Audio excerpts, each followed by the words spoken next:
ओम शांति। आजकल महाशिवरात्रि का मौसम चल रहा है। ज्यों-ज्यों शिवरात्रि नजदीक आती जाती है, त्यों-त्यों परमात्मा शिव के बारे में मन में अनेकानेक भाव, स्नेह के, श्रद्धा के उत्पन्न होने शुरू हो जाते हैं। हमने अनेकों बार शिवरात्रि मनाई है और उसके अर्थ को भी शायद अनेकों बार सुना है। आज सामान्य रूप से जो अर्थ से हम समझते आए, सुनते आए, उससे भिन्न कुछ एक बातें मैं आपके सम्मुख रखना चाहूंगी, क्योंकि शिवरात्रि हम सबके पिता परमात्मा शिव के इस धरा पर अवतरण होने की यादगार है, जिसको हम शिव जयंती भी कहते हैं। अब ये शिव जयंती क्या है? शिव के बारे में भिन्न भिन्न जो मान्यताएं हैं, प्रायः 4 प्रकार की मतें हैं। पहला, वे लोग हैं जो कहते हैं कि आत्मा ही शिव है, शिवो हम, आत्मा स्वयं ही शिव है। दूसरे मत वाले हैं जो कहते हैं आत्मा और परमात्मा दोनों अनादि काल से अलग हैं, परंतु शिव जो है वे सर्वव्यापी है। तीसरा, आत्मा अणुरूप है और परमात्मा शिव सर्वव्यापी है। फिर तीसरी मत भी है। तीसरी मत क्या कहती है कि जो शिवलिंग है वो परमात्मा शिव का चिन्ह है और उसकी अर्चना, आराधना, पूजा करना ये हमारा कर्तव्य है। और वे लोग शिव और शंकर जी को भी एक मानते हैं और मानते हैं कि शिव जी सर्वव्यापक हैं। इनको हम सनातनी कहते हैं। फिर चौथे प्रकार के लोग हैं जो नेपाल में पाए जाते हैं और वहां पर वे लोग पशुपतिनाथ जी को मानते हैं और जो आराधना है वो शिवलिंग की करते हैं। और पशुपतिनाथ के मंदिर में 2 नंदी गण भी रखे हैं, एक बड़ा है और एक छोटा है। वे मानते हैं आत्मा पशु है और परमात्मा जो है वो पशुपतिनाथ अर्थात आत्मा के बंधनों को, पाशों को, पाश कहा जाता है बंधन को, आत्मा के पाशों को काटने वाला है। अब परमात्मा शिव के अनेकानेक नाम, हजारों नाम, सहस्र, और हर नाम गुणवाचक है, कर्तव्यवाचक है या संबंधवाचक है। परमात्मा शिव के हर नाम से कोई न कोई कर्तव्य का बोध होता है या गुण का बोध होता है। उदाहरण के रूप से कामारी, काम का अरि, जो काम को मारने वाला है वो शिव है। अनेक नाम, उसकी डिटेल में आज मैं नहीं जाऊंगी, परंतु ये अवश्य है कि जिसके सबसे अधिक नाम है उनको ही हमने गुमनाम कर दिया कि उनका नाम ही नहीं है, और जिसका सबसे मोहिनी रूप है उनको ही हमने कह दिया कि उनका रूप ही नहीं। लेकिन एक मान्यता जिसका वर्णन शुरू में किया कि आत्मा और परमात्मा एक है, आत्मा ही शिव है, मैं स्पष्ट कहना चाहूंगी कि परमात्मा के द्वारा दिए हुए ज्ञान के आधार से और जीवन के अनुभव के आधार से हम ये बात स्वीकार करेंगे कि आत्मा अलग है, परमात्मा शिव अलग है। आत्माएं प्लूरल में है, परमात्मा सिंगुलर में है। आत्मा जन्म पुनर्जन्म के चक्र में आती है, परमात्मा जन्म पुनर्जन्म के चक्र से न्यारे हैं। आत्माएं सत्य रज तम से पार होती है, परमात्मा सत्य रज तम से पार है, त्रिगुणातीत है। आत्माएं जन्म लेती हैं मां के गर्भ से, परमात्मा जन्म नहीं लेते, वे अजन्मा हैं, अवतरित होते हैं। आत्माएं अवतरित नहीं होती हैं। आत्मा कर्म करती है और उसका फल भोगती है, परमात्मा अकर्ता, अभोक्ता और असोचता है। इसी प्रकार से परमात्मा नस नाड़ी के बंधन में नहीं आते, आत्माएं आती हैं।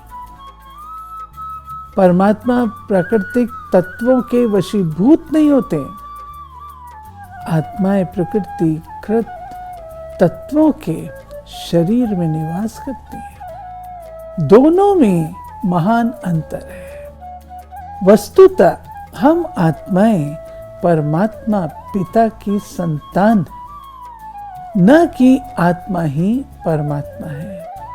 अगर आत्मा ही परमात्मा हो तो आज हम शिव जयंती किसकी मना रहे हैं?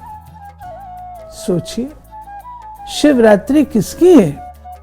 आत्माओं की या परमात्मा की?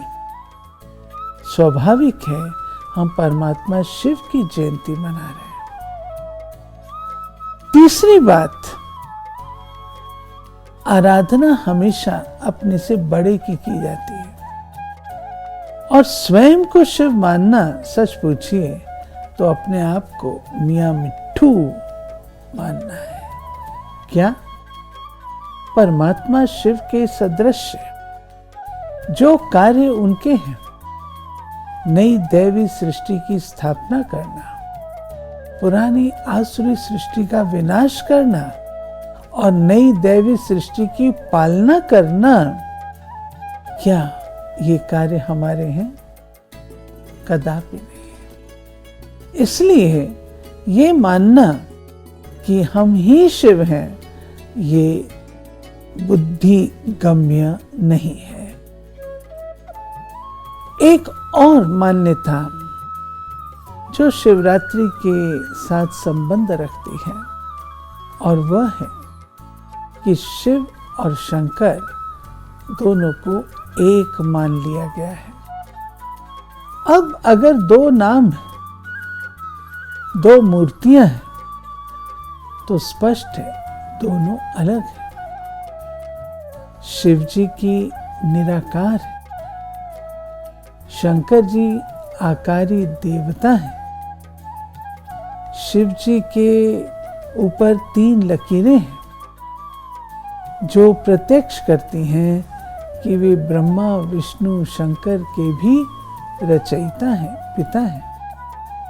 शंकर जी त्रिदेव में से एक है, वे त्रिदेव रचयिता और वो त्रिदेव में से एक है।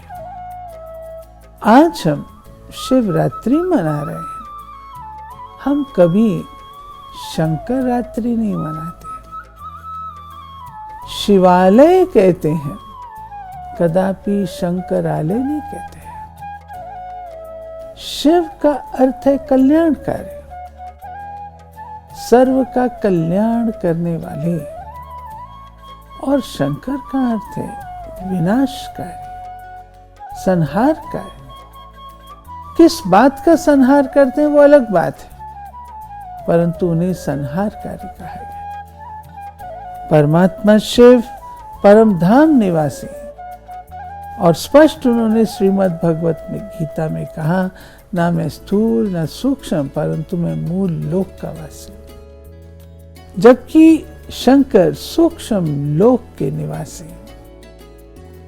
साथ ही साथ जब कभी हम महिमा करते हैं तो हम क्या कहते, देव देव महादेव। परमात्मा शिव के लिए ब्रह्मा देवताय नमः, विष्णु देवताय नमः, शंकर देवताय नमः, फिर कहते शिवाय शिवाय नमः। गुरु ब्रह्मा गुरु विष्णु गुरु देवो महेश्वरा, गुरु साक्षात पर ब्रह्म तस्मै श्री गुरुवे नमः। कौन सा वो निराकार ज्योति बिंदु, वो अलग है जो पार ब्रह्म का रहवासी। साथ ही साथ अगर आप गौर करेंगे तो कभी कभी ऐसे चित्र भी उपलब्ध होते हैं जिसमें शंकर जी तपस्या में लीन है। अब सोचने की बात है, शंकर जी और शिव जी अगर एक हैं, तो शंकर जी की मूर्ति के आगे शिव जी की मूर्ति शिवलिंग क्यों रखा जाता है? अवश्य उसकी आराधना कर रहे हैं, अवश्य तपस्या कोई चीज की प्राप्ति के लिए कर रहे हैं। शिव अलग और शंकर अलग है। हमने क्यों एक कह दिया?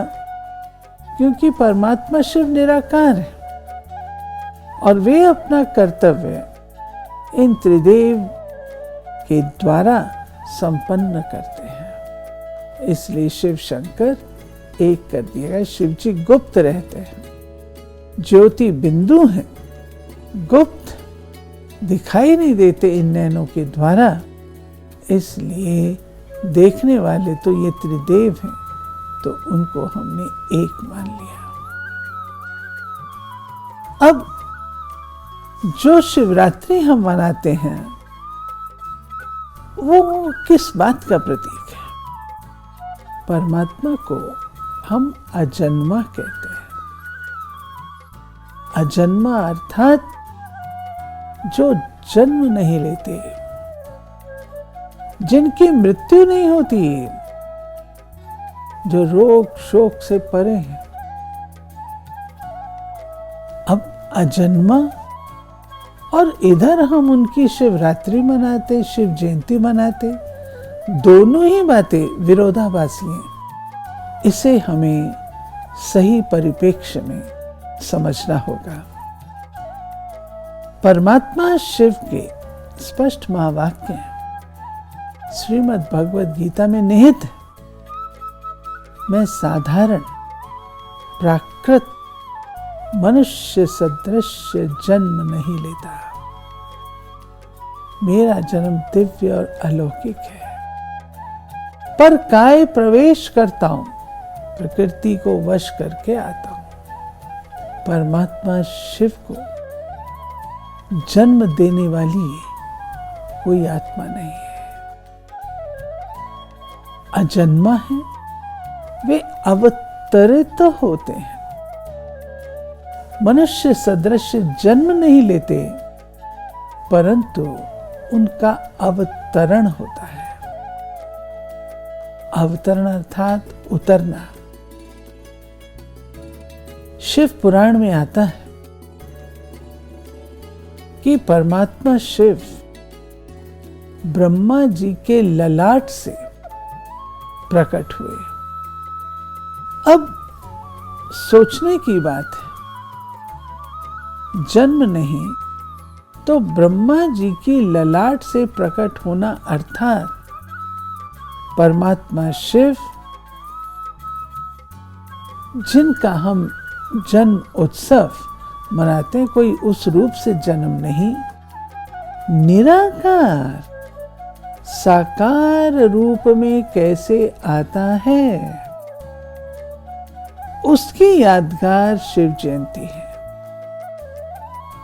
स्वयं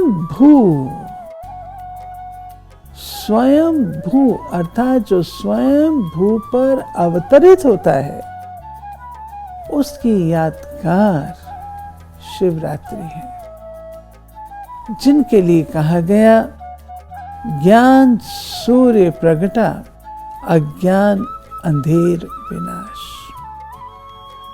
अब सवाल उठता है, वो ज्ञान सूर्य कब प्रकट होता है? वो समय कौन सा है? कोई साधारण रात्रि नहीं है, परंतु ये बात स्पष्ट हो जाती है एक पौराणिक कथा से, जिसमें ये दिखाया गया कि विष्णु जी के नाभि कमल से नाभि कमल निकला और उस कमल के ऊपर ब्रह्मा जी थे। ब्रह्मा जी में और विष्णु जी में दोनों में आपस में वाद विवाद हुआ, बड़ा कौन? तो कहते हैं पौराणिक कथा में कि शिवजी प्रकट हुए, ज्योतिर्लिंग, जिसको न ब्रह्मा न विष्णु समझ सके, जान नहीं सके। तब उन्होंने कहा, मैं इस सृष्टि का बीज रूप, मैं इस सृष्टि का अधिष्ठाता हूं, रचयिता हूं। और उन्होंने कहा विष्णु जी बड़े हैं, और ब्रह्मा जी से कहा कि आप सृष्टि का सृजन करें। और सृष्टि का सृजन ब्रह्मा जी अकेले तो कर नहीं सकते थे, क्योंकि एक ये भी बात सोचने की है कि ब्रह्मा जी को वृद्ध रूप में दिखाया गया, कमल के ऊपर, और हाथों में वेद शास्त्र सब दिखाए। विचारने की बात है, क्या कोई विष्णु जी की नाभि कमल से ब्रह्मा जी निकल सकते हैं? नाभि जन्म स्थल और कमल वो आसन है, निर्विकारिता का प्रतीक है। संसार में रहते हुए अपने जीवन को उत्तम और श्रेष्ठ बनाना, ये उस बात का प्रतीक है। और ब्रह्मा जी का उसके ऊपर बैठना, कमल के ऊपर कोई बैठ सकता है? सिंबॉलिक है, और वो भी वृद्ध। क्या कोई व्यक्ति वृद्ध रूप में जन्म ले सकता है? कदापि नहीं। दूसरी एक पौराणिक कथा है, और वह है सागर मंथन।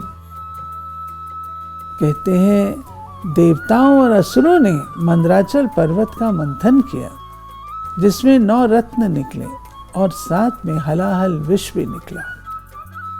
सवाल उठा, ये विष को कौन, इसके परिणाम को कौन समाप्त कर सकता है? कोई देवता नहीं था। ये बात स्पष्ट करती है कि वो अवश्य कलयुग का अंत और सतयुग आदि का संगम काल है, जहां विष असुर है, तो परमात्मा शिव कहते हैं उन्होंने वो विष पान किया और उस विष के इफेक्ट को समाप्त किया। ये कार्य और कोई नहीं कर सकता था। और देवताओं ने, असुरों ने सारी रात कहते हैं उनकी स्तुति की, इसलिए शिवरात्रि कही जाती है। अब सोचने की बात है, ऐसा विष तो आज बहुत है, बहुत इस प्रकार का विष है, लेकिन ये वह विष नहीं। परमात्मा शिव ने वह विष स्वयं में धारण किया। हम आत्माओं के अंदर जो 5 विकारों के कारण मैल थी, अपवित्रता थी, अशुद्धता थी, उसको उन्होंने खींच लिया, योग बल से उसे समाप्त किया, स्वयं में वो ले लिया। जब हम दे रहे हैं परमात्मा को, तो उनके पास हम जिसको वे समाते हैं, क्योंकि वे हमारे पिता हैं, कोई और विष नहीं। आज शिवरात्रि ये याद दिलाती है, हे आत्मन, तुम्हारे जीवन में जो ये विष है उसे समर्पित करो और सच्ची सच्ची शिवरात्रि मनाओ। अंत में एक बात कहते हुए कि परमात्मा शिव का जन्म उत्सव शिवरात्रि शिव विवाह के रूप से भी मनाया जाता है, और कहते हैं कि शिवजी की बारात जो थी उसमें अंधे, लूले, लंगड़े, काने, कुब्जे सब थे, और जब वो वधू के द्वार पर पहुंचती तो सारे के सारे सुंदर सुंदर राजकुमार राजकुमारियों में बदल जाते हैं छू मंत्र से। और वो छू मंत्र वो शिव मंत्र है, और शिव विवाह केवल एक पार्वती के साथ नहीं, हम आत्माएं पार्वतियां हैं, वो हमारे प्रियतम हैं, हम सब प्रियतमाएं हैं,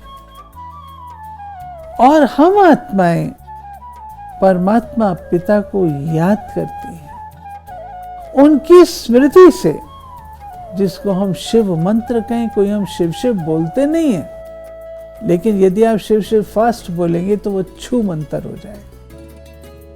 इसलिए परमात्मा शिव हम आत्माओं का वर्ण, अर्थात हम आत्माओं को अपने योग्य बनाते हैं, अपने समान बनाते हैं।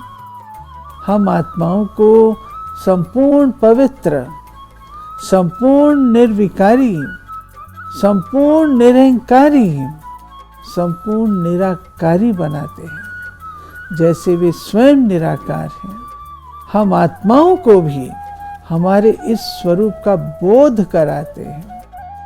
निराकारी भाव, निर्विकारी भाव और निरअहंकारी भाव। जब हम अपने इस स्वरूप में स्थित होते हैं, तब वो सच्ची सच्ची हीरे तुल्य शिव जयंती मनाने के काबिल बनते हैं। सो शिव जयंती न केवल परमात्मा शिव के अवतरण दिवस की यादगार है, परंतु शिव जयंती ब्रह्मा मुख वंशावली ब्राह्मणों की भी जयंती है। शिव जयंती गीता जयंती भी है। शिव जयंती स्वर्ग जयंती भी है, क्योंकि विनाश के द्वारा जो पाप, भ्रष्टाचार, अनाचार, अज्ञान सारे विश्व में फैला हुआ होता है, वो नष्ट होता है और नई दैवी सृष्टि आती है। इसलिए हमें इस अवसर पर जो हमारे अपने निजी जीवन में काम, क्रोध, लोभ, मोह, अहंकार है, उन्हें समर्पण करना, यही अक्क के फूल है, यही धतूरा, भांग, विष जिसको हमको समर्पित करना है।